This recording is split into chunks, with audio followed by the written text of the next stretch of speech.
Assalamualaikum warahmatullahi wabarakatuh.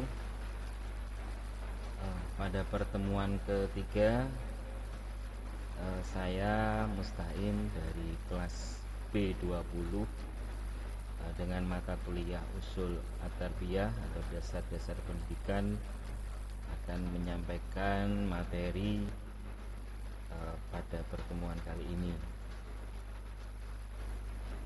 Materi yang ingin saya sampaikan adalah dasar pokok usul at-tarbiyah. Ada 4. Yang pertama adalah Al-Quran, yang kedua adalah As-Sunnah, yang ketiga sirah sahabat, dan yang keempat adalah kesungguhan para ulama muslim.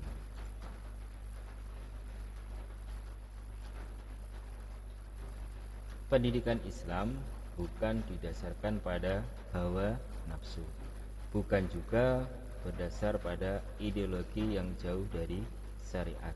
Akan tetapi pendidikan Islam mempunyai landasan dan sumber hukumnya sendiri, sehingga sejalan dengan ketentuan Allah Subhanahu wa taala. Dalam menyelesaikan tujuan diturunkannya ajaran agama Islam serta menjamin kebahagiaan siapapun yang mengikutinya, baik di dunia maupun di akhirat. Landasan utama dan pokok rujukan itu adalah Al-Quran. Al-Quran sebagai petunjuk dibagi dalam 3 bentuk atau dalam bentuk.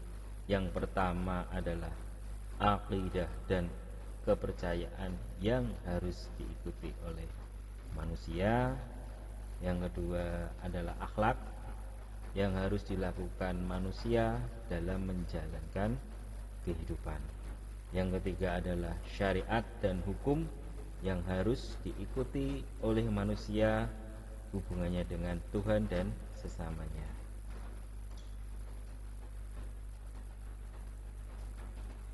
Ada beberapa ayat Al-Quran yang menerangkan tentang ilmu dan pendidikan. Ayat tentang tujuan pendidikan ada di surat Ali Imran, ada surat Al-Fatah, ada surat Al-Hajj, dan surat Al-Dariyat, dan surat Al-Hud. Sesuai dengan ayat tersebut. Ada beberapa juga surat ayat yang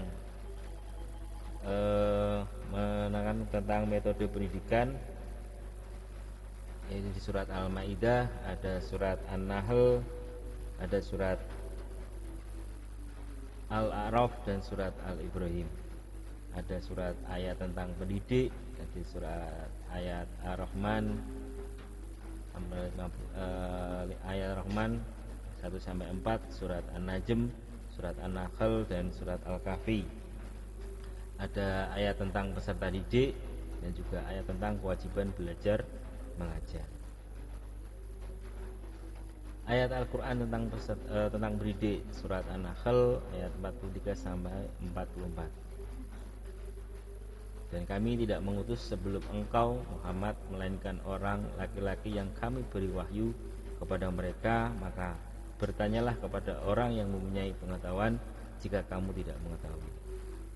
Mereka kami utus dengan membawa keterangan-keterangan mukjizat dan kitab-kitab, dan kami turunkan Az-Zikr atau Al-Quran kepadamu agar engkau menerangkan kepada manusia apa yang telah ditentukan mereka dan agar mereka memikirkan.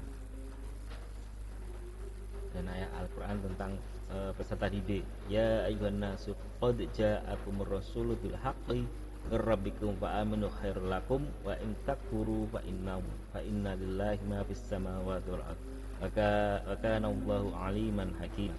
Wahai manusia, sungguhnya telah datang Rasul Nabi Muhammad kepadamu dengan membawa kebenaran dari Tuhan, maka berimanlah kepadanya, itu lebih baik bagimu. Jika kamu kufur, itu tidak merugikan Allah sedikit pun, karena sesungguhnya milik Allah apa yang di langit dan di bumi. Allah Maha mengetahui dan lagi Maha bijaksana. Surat An-Nahl ayat 170. Sumber yang kedua adalah As-Sunnah An-Nabawiyah. Para sahabat utama dan pertama menerima wahyu saat itu sering menemui kesulitan dalam menerima dan memahami Al-Quran. Karenanya mereka selalu meminta penjelasan kepada Rasulullah. Penjelasan itu disebut as-sunnah. As-sunnah identik dengan at-thoriqah yang berarti jalan. Hadis atau sunnah Nabi SAW dijadikan sebagai dasar atau sumber kedua setelah Al-Quran.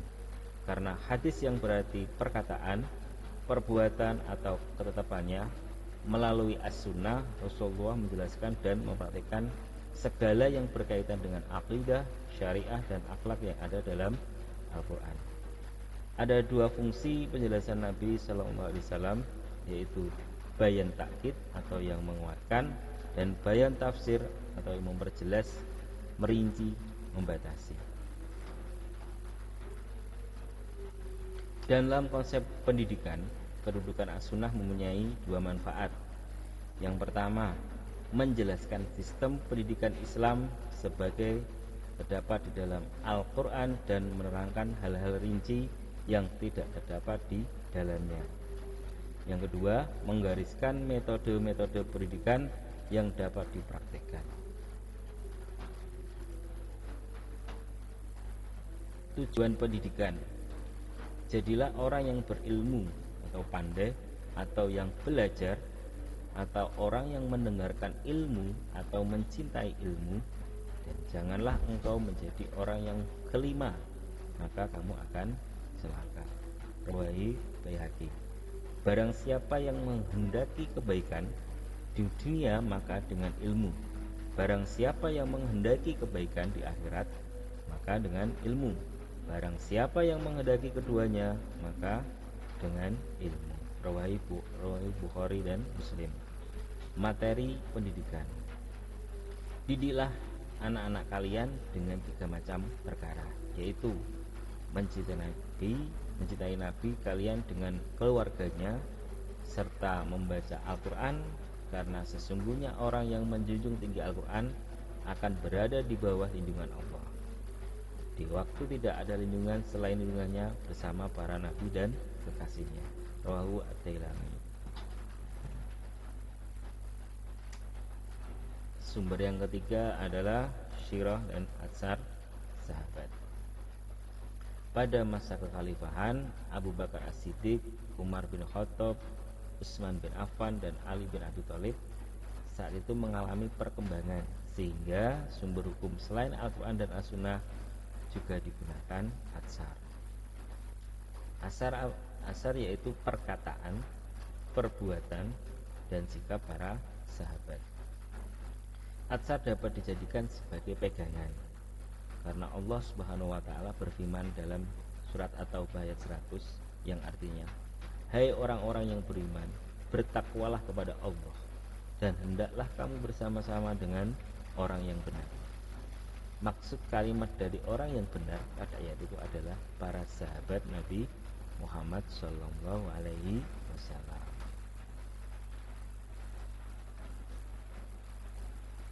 Ra'yu atau pemikiran manusia.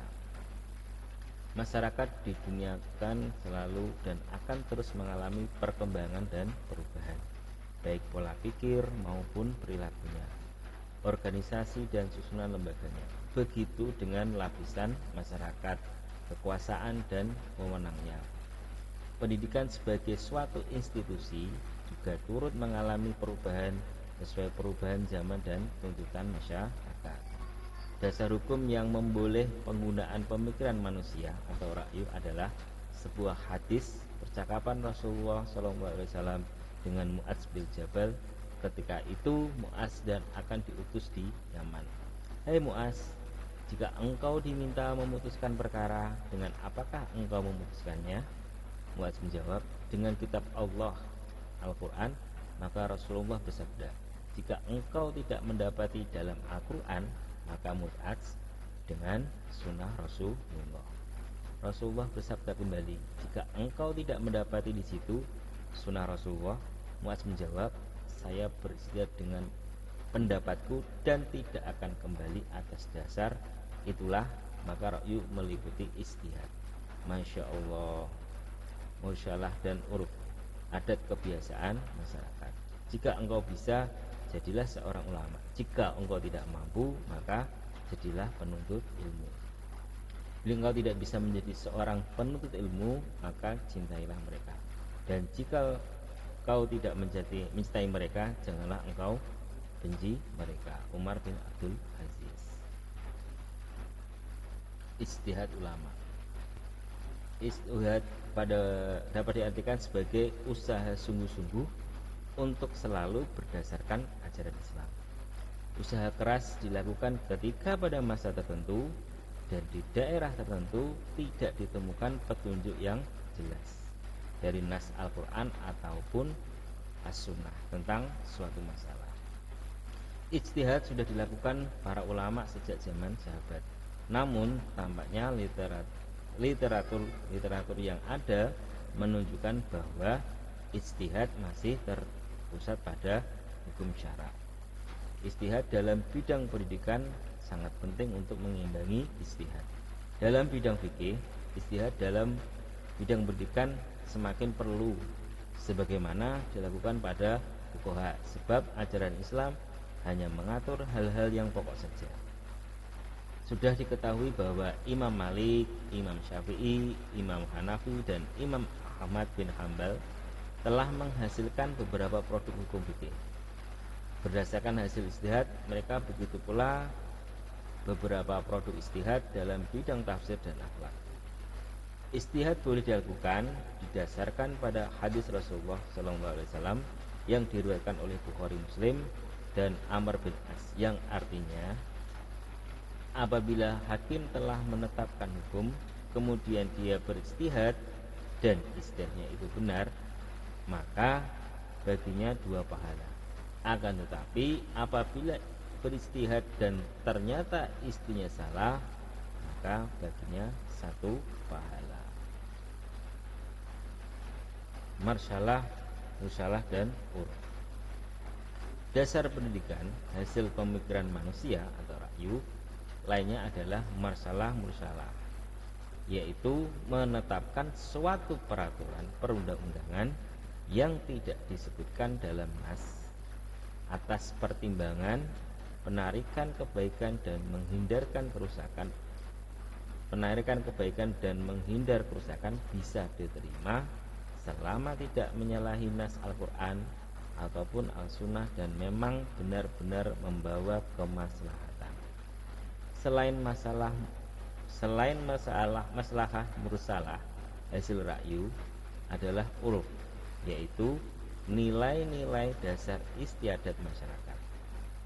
Uruf juga dapat diartikan sebagai sesuatu yang tertanam dalam jiwa, berupa hal-hal yang berulang kali dilakukan secara rasional menurut tabiat yang sehat. Ada di Ramayulis 2010 halaman 129 sampai 130. Marsalah mursalah dan uruf dapat dijadikan asas pendidikan selama tidak bertentangan dengan Al-Quran dan As-Sunnah. Terima kasih. Ini penyampaian materi dari saya Musta'in dari kelas B20. Guru Kalam. Assalamualaikum warahmatullahi wabarakatuh.